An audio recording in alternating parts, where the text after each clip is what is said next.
Welcome back to E-Magazine. Now, it's Real Mondays, and I have a special guest joining me right here on E-Magazine, and we're going to talk about a movie production. We're going to talk about his projects and many more to do with the film industry in Kenya. He's an award-winning actor, director, and producer, Mr. Peter Kawa. Thank you so much for joining me. Thank you so much. I'm so honored to have you on my set today. Thank you for having me too. Wonderful. Now, I just want to jump right into getting to know how your journey has been in the film industry, some of the projects you've worked on that really has pushed you to the place you are today with your film. So tell me about that.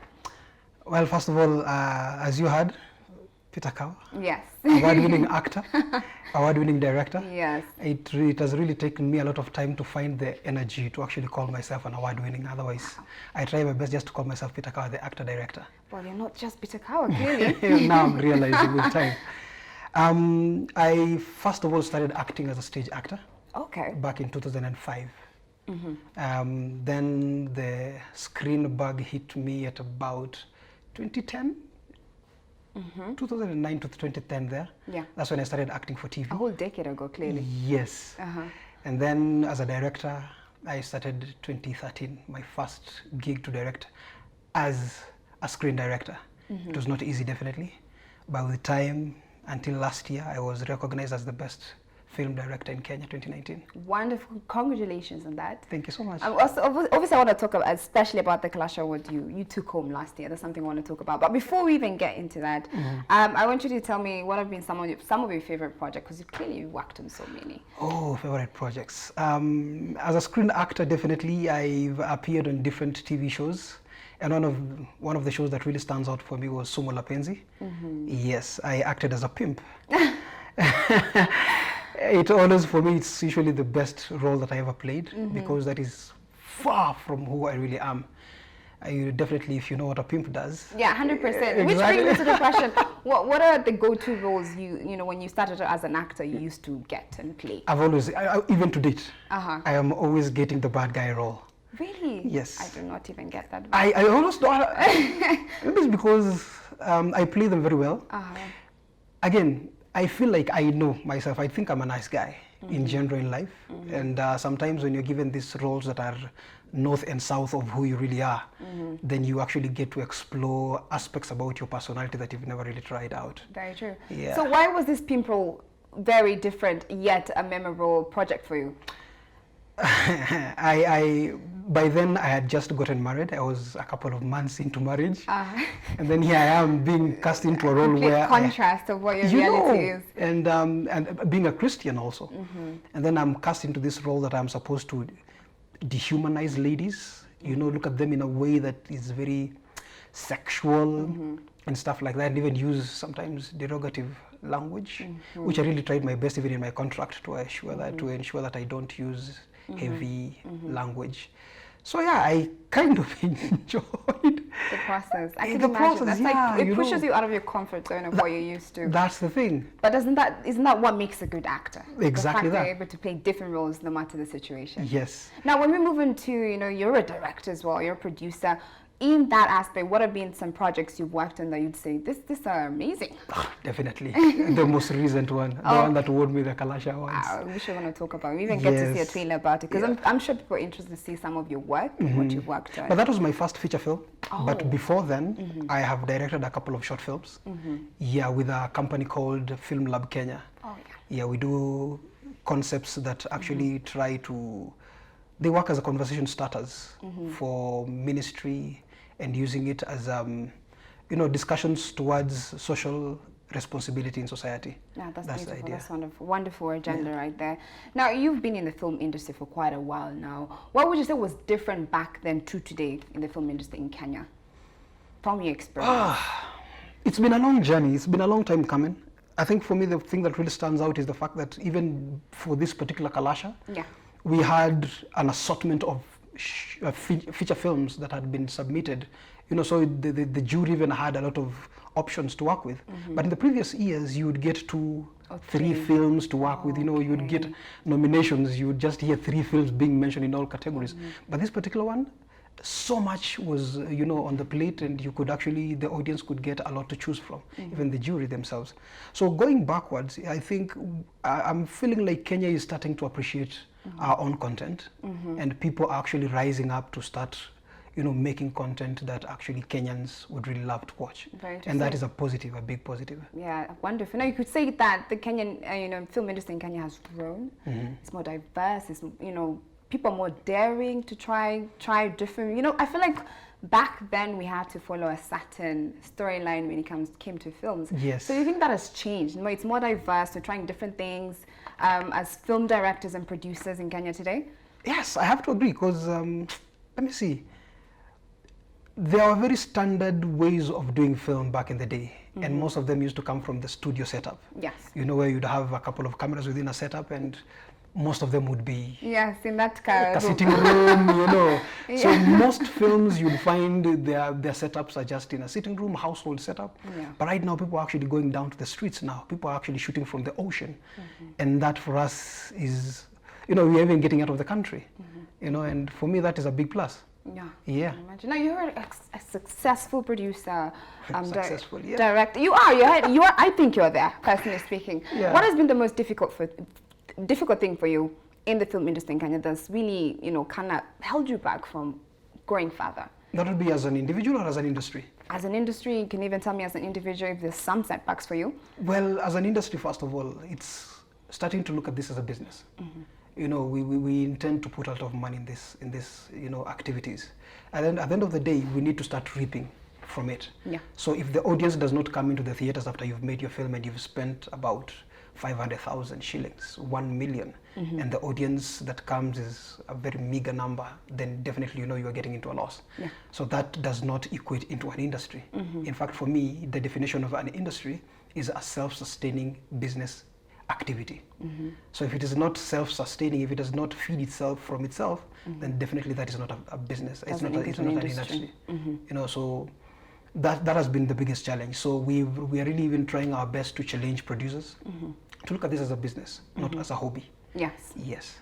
So as an individual, definitely I fall among the producers who are still trying to find the business angle of it. Yes. But with time we'll get around it. And I think we're doing it. From your experience, has it been profitable for you when it comes to the projects you've worked on? No, not yet. Okay. I don't think I have made any project that has brought back any money at all. Even as we speak right now, even our film, which won a couple of awards at the Kalasha, we thought maybe Kenyans would still be, wow, we need to go to flock the cinemas and watch this film. And what do you think is the problem? Why, as Kenyans, why are we not helping push the growth of the film industry by supporting, people like you? Kenyans have been disappointed before. I have to admit, I've been even one of those guys. Oh, wow. We are learning through the craft, and we are trying to find the best equation to get out of this one, and I think we're getting there. So every other time we've put out good content that we feel is good, the audience will still be like, you could have done better. And unfortunately also the audience is also exposed to Hollywood stuff.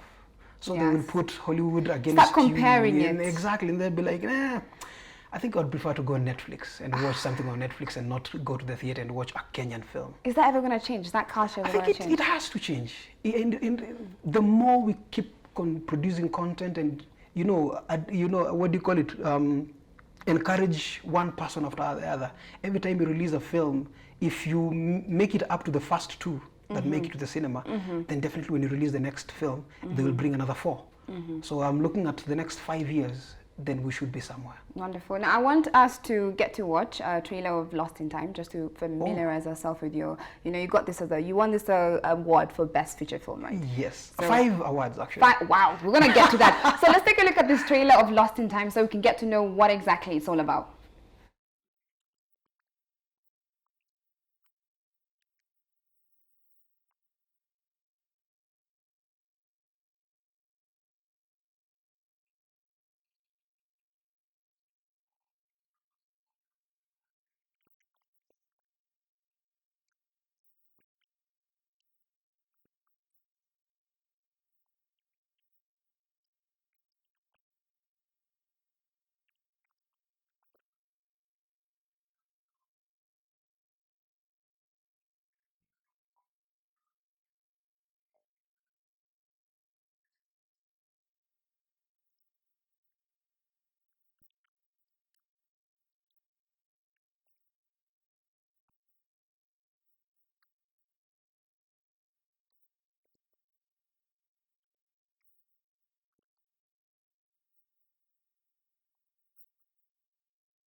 Now that right there was Lost in Time, a film by Peter Kawa. Now tell me about Lost in Time. What made you conceptualize the story and bring it to life?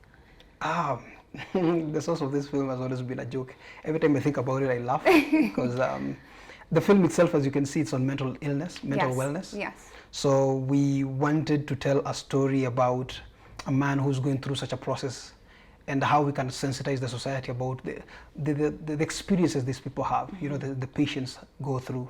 And that is why we made the film to be a bit too interactive and just drawing the audience into the experience of this particular character.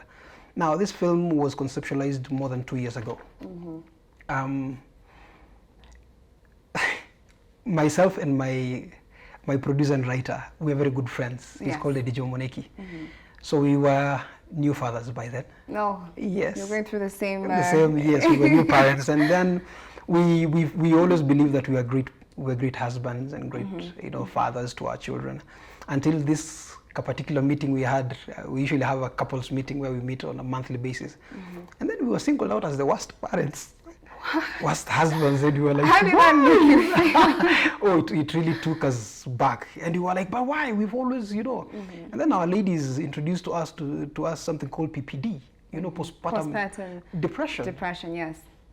What is that? We've never heard of it as a man. Yeah.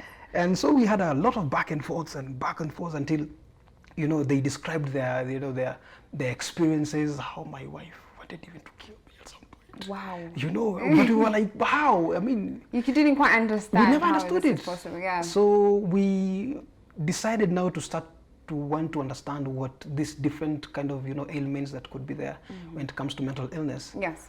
And that's why we have this film 2 years down the line. So Edijo brought the script to me. He had always been working on something, and then he told me, hey, could you read it? When I read it the first time, I saw a story about a father who would do anything for his daughter. Yes. And I'm a father with a daughter. Yes, so yeah. it portrays basically a character through you. Yeah. And before conceptualizing the story, what was your perception about mental illness before even coming up with this? Ni ugonjwa wa wazungu. Hizo the first world problems. First world problems. And after this, did it completely change your mind? It has. It has changed my mind, definitely. Because before we even shot the film, we had different sessions with patients. Yes. We actually got patients from different institutions. We sat with them and they told us of their different experiences, and wow, some of them were out of this world. Some of them were not even, they were from surreal, setups. Yeah. Someone tells you he sits in a corner and somewhere there he starts seeing stuff. Other things. He starts seeing stuff in the shadows, whispers in his mind to tell him, go stab her. And it sounds like it's, it sounds out of this world, but so from real. where he's speaking from, you can tell this guy is speaking from conviction. This is something that actually happens to him. And do you believe that through this film you were able to create a conversation of mental illness, something that even Africa as a whole, we don't really talk about, we just push it aside, act like it's not important. Which is quite unfortunate. In Africa, we usually, again, being the African guy myself, tunazita ugonjwa za wazungu, and when we have any patients of sorts, any person who's going through such, tunawaombea, tunawekea mikono ya Mungu, tunawaambia we man up, which is quite unfortunate. We even lock them in our houses. We don't let them out into the society so that people asijuangi niko na someone who's going through stuff. And even as we speak right now, we have our executive producer and my mentor. He's called Jimmy Gore. He's in the US right now, and he's screening the film as we speak. Wonderful. In different states in the US. That's amazing. And they kind of relate. They are kind of relating with what is happening in Kenya. Yeah. You were speaking for them, people who don't have a voice, people who have mental illness, and that's what exactly your film did. Yeah. I want to talk about the awards you won at Kalasha. I will announce them, but I think you should do yourself. Just take us through that and how the experience was. So we were privileged enough to have won 5 major. The big five at the Kalasha. We won the best feature film, which is now overall, and then we also won best director, myself, and then best script writer by Edijo Moneki, who was also the producer. Yes. And then we had best actor, and this one, had he not been given, I would not even have picked my own best director, because I think I would not be seated here as best director had it not been for George Moore. George Moore gave an exceptional performance, and everyone actually agreed to that. And then lastly, we won best sound design by Kiarie. Wow. So were you guys just walking up and down from the stage back Yes. to the seat, up and down from the stage back to the seat? And you know what? I think we would have even won more. Well, let's see how this year goes. I'm seated back and they were like, "Ay, hatuwezi wapa hii zote bana, itakadi No, I'm kaza wondering if this was a whole plan. Yes. Well, congratulations on that. You. I'm looking forward to seeing what 2020 has in store for you. Yes. And speaking of 2020, what projects do you have? Can you give us a little sneak peek of what you're working on? We have a couple of projects in the pipeline, and even by the time we were doing Lost in Time shooting it, we were already working on other concepts, so that we knew that this was going to set a very high bar for the industry and people would be expecting a lot from us. So we set out in starting putting up other projects. So as we speak right now, there's an online, what do you call it, a web series. Yeah. We already even have a pilot that we already shot. It's online. It's called Mr. Amu in the Kitchen. It's on YouTube. So that one is just the concept of there's like a pilot of what you're supposed to do. So we're already working on it, but we want to put it on social media, you know, snippets. Okay. But now it will be a web series. It's called We shall Mr. be Amu. anticipated for that, Mr. And Amu, then right? I have a good friend of mine called Betty Kadhungu. She's also a producer. She has worked on a film that is even screened lastly yesterday. It's called Family Meeting. I don't know if you've heard of it. Not yet. Beautiful Now I film. have. Yes. So we're working together in Embu now. We have already started the research. We were there last weekend just to find out a couple of things on what we'll put in the script. Okay. So yes. Wonderful. I wish you all the best of luck Thank with you so that much. project. I'm looking forward to seeing everything. You know, for someone out there who's trying to get into this industry, who's trying to do what exactly you're doing, you know, they're newbies in this, what would you say to them as an ultimate guide to being the super producer, director, actor that you are right now? Interesting thing is I interact with them almost on a daily basis. Wow, The okay. people who want to get into the industry. Yes. So I also double up as a talent manager, talents manager. I work with a company called Spearhead Media Entertainment, which I'm the CEO.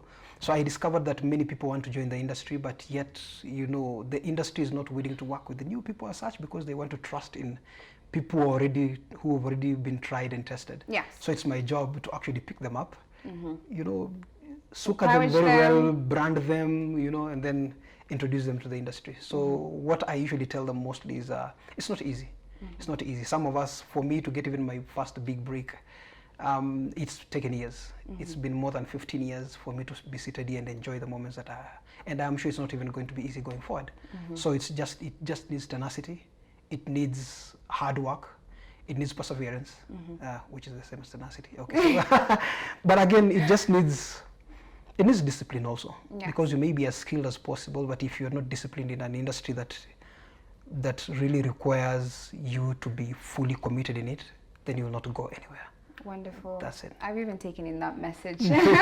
Well, thank you so much, Mr. Peter Kawa, for joining us on E-Magazine. It was a wonderful time of having this conversation with you. Thank you. Now we're going to take a short commercial break, but do not go anywhere because we have a Real Talk movie reviews coming right after this break.